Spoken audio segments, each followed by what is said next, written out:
que em outubro de 2019 eu adoeci.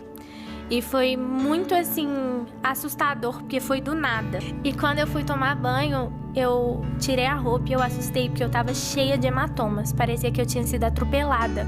E nessa hora, minha mãe se desesperou. Ela falou assim, filha, vai pro hospital agora.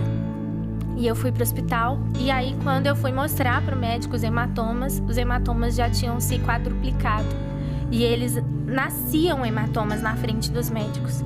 E o médico nunca tinha visto aquilo. E aí ele, só um minuto que eu vou chamar outro médico. E aí veio esse médico, ele, só um minuto que eu vou chamar outro médico. E começou a chamar outro, até que já tinham vindo 15 médicos. E nenhum dos médicos sabiam o que eu tinha. E a gente começou a procurar os melhores médicos que a gente podia. E eu fazia exames, tinha um dia que eu fazia 75 exames. E nada, ninguém sabia o que eu tinha.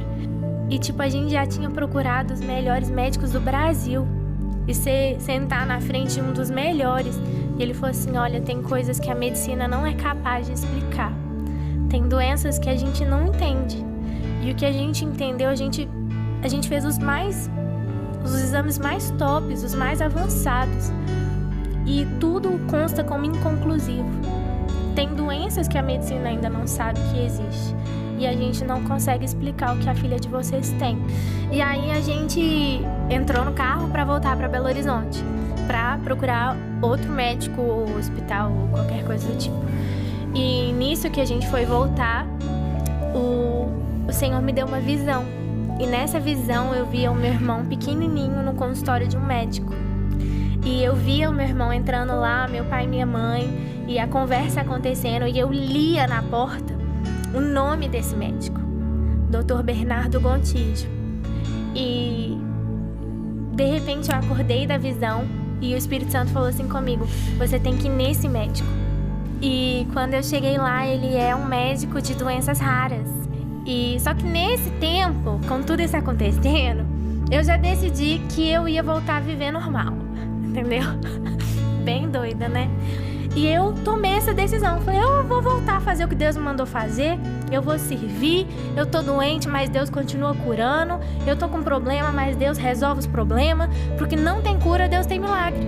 Com isso tudo, eu apresentei e ministrei e preguei o Congresso Moças Diante do Trono, profetizei cura para muitas jovens, orei por muitas jovens, porque eu entendo que não é porque eu tô doente que Deus não é um Deus que cura. Deus é independente como eu esteja. Ele sempre é. E nesse processo todo, eu recebo uma ligação de uma pastora de Manaus, de uma agenda que estava marcada, né, antes de eu adoecer. E ela falou assim, oi Lu, tudo bem? Eu tô ligando pra... Aí eu pensei, né, cancelar, Covid. Ela falou assim, pra confirmar. E aí eu tava pronta pra falar com ela, né, pastora? Infelizmente eu não vou poder ir e tudo. E aí quando eu fui falar com ela, o Espírito Santo falou assim comigo, você vai. E quando eu cheguei, essa é a parte mais linda. Quando eu cheguei, tinha uma salinha, sala pastoral, assim, né? O pessoal chama de sala VIP, mas eu não gosto desse termo. Aí tinha a sala ali e quando eu entrei, tinha um cara tomando soro na veia. O que eu achei que era soro na veia. E uma enfermeira. E eu falei assim, o senhor passou mal? E esse cara virou e falou assim, não, eu não passei mal, não. Eu tô fazendo minha última sessão de quimioterapia. Falei, quê? Ele falou assim, eu não quis deixar de vir. E eu tenho um câncer terminal. Eu tenho um câncer de 11 centímetros. E eu vim pra cá e eu tô fazendo minha última sessão de quimio. E quando ele falou isso, eu esqueci que eu tava doente. E eu saí correndo, eu ajoelhei nos pés dele e eu comecei a orar. E eu orava e eu falava, Senhor, cura a vida desse homem, Deus, cura a vida desse homem. O Senhor morreu na cruz pelas nossas dores e enfermidades também, Senhor, cura a vida dele. Eu orava por ele e de repente a pastora encostou em mim e ela falou assim, Lu, sua banda já tá lá em cima, os meninos já estão tocando. Eu saí correndo, eu falei assim, você tá curado, você crê? Aí ele, amém. E eu saí correndo e fui ministrar.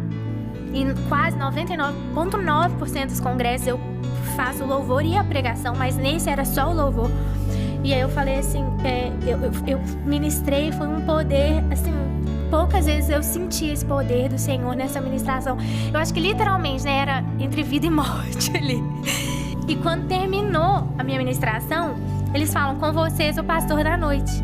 e entra o cara. Ele vira e fala assim, ó, tem 11 anos que eu luto contra o câncer e eu já tô no estágio terminal, mas enquanto eu viver eu vou fazer o que Deus me chamou pra fazer. E ele começou a pregar e eu lembro que eu falei, nossa, 11 anos que as pessoas oram por ele, quem sou eu? E saímos de lá, eu voltei, né, pro lugar onde eu tava e quando eu fui tomar banho, assim como no começo desse testemunho, eu tirei a roupa e eu não tinha mais nenhum hematoma. Enquanto eu orava para que outra pessoa fosse curada, Deus me curou. E o mais lindo, pastor, é que quando eu voltei, eu liguei pro meu médico, eu falei assim, doutor, eu fui curada. E ele falou assim, olha, não tem como, você tá tomando seus antidepressivos? Ele tinha me dado pra eu entender a situação. Eu falei, não tô, porque eu não tô precisando disso. Eu falei assim, eu fui curada. Ele falou, não tem jeito de você ter sido curada, isso é uma doença que não tem cura. Eu falei, quando eu voltar, você vai me ver, eu fui curada. E quando eu voltei, ele e os 15 médicos atestaram que eu fui a primeira pessoa a ser curada dessa doença. E pra finalizar, nesse dia que eu recebi o atestado de cura, e eu recebo um WhatsApp. E esse WhatsApp falava assim, oi Lu, tudo bem? É o pastor que ministrou com você em Manaus. A pastora Luciana, que era a pastora que nos convidou, me passou seu número e eu queria que você visse esse documento que eu tô te mandando. E quando eu abri o documento, falava assim, e nenhuma célula cancerígena se encontra mais presente. Meu! Esse é o nosso Deus. Gente, olha...